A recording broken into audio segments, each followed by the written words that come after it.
Hi there, Mr. Sutton here, and we're back for a second lesson on determinants.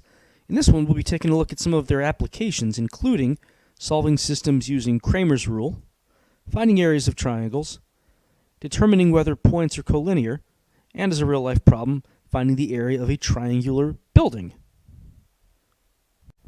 We're going to start off by using Kramers Rule to solve a system. To do this, you need to find three determinants. The first determinant is of the coefficients here. So 8, negative 2, 6, and 7. So that's going to be 56 plus 12, 68.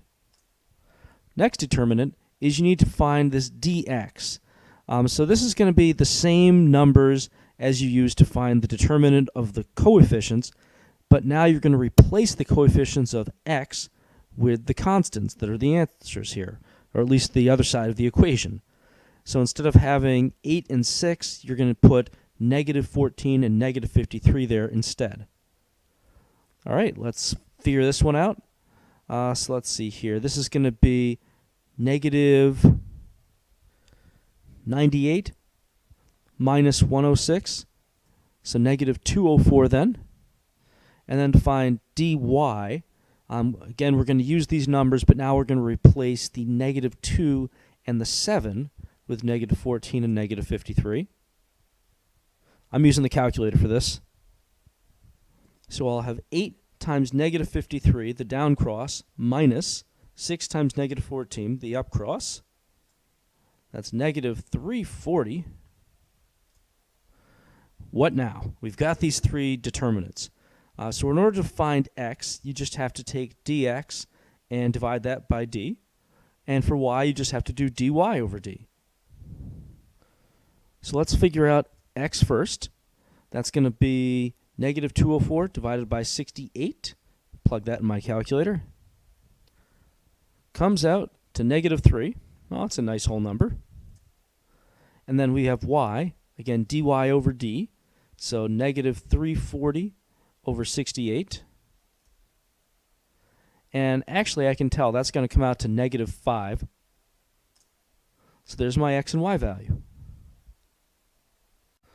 Next up, we're going to find triangle area. So they want us to use determinants and the following vertices to find the area of the triangle. If we are given a triangle where the origin is one of the points, and we have two other points for vertices, here's the formula for the triangle's area. We're going to have area K equals 1/2 times, we got x2, y2, x3, y3 inside a determinant. So in this case, we do in fact have 0, 0 as one of our points. So we're going to plug the other two into our matrix. So we've checked 0, 0 is a point, and we'll have 1/2, and now this will be negative 6, 2, 1, and negative 8. So originally, this comes out to 48 minus 2, so that's going to be 46, but half of that now is going to be 23. We're going to do another example of triangle area. In this one, we want the area of a triangular building like this one with the following vertices. Now, there's a few things going on in this one, more than you can see at first glance, but one thing that is very clear at the beginning is 0, 0 is not one of our points. So this isn't actually as big of a problem as you might think. The area of the triangle here is not going to change if we were to shift the whole triangle so that 0, 0 was one of the points. So the solution to this is just shift every point so that one of the points becomes 0, 0. So just pick a point that you want to turn into 0, 0, like this one here. Now, if I wanted to make this first point 0, I would have to add 30 to the x values and subtract 50 from the y values. So I'm going to go ahead and do that to all the points. That'll give me 0, 0, 50, 10, and 60, negative 100. All right, let me use my formula now. So 1/2, 50, 10, 60, negative 100. So let's see here. We've got negative 5,000 minus 600, so that's negative 5,600. We're taking half of that, negative 2,800. There's just one thing. Area is not negative, So let's make that positive 2800, and we're done. We're going to do one more application. In this one, we're using determinants to figure out if the following points are collinear. So this actually isn't too much different from what we were doing with triangles before. We're just going to plug this into our triangle formula, because a triangle with an area of 0 is in fact just a line, and all the points, all the vertices at that point would be on the same line. So pause the video and go ahead and figure that out for this.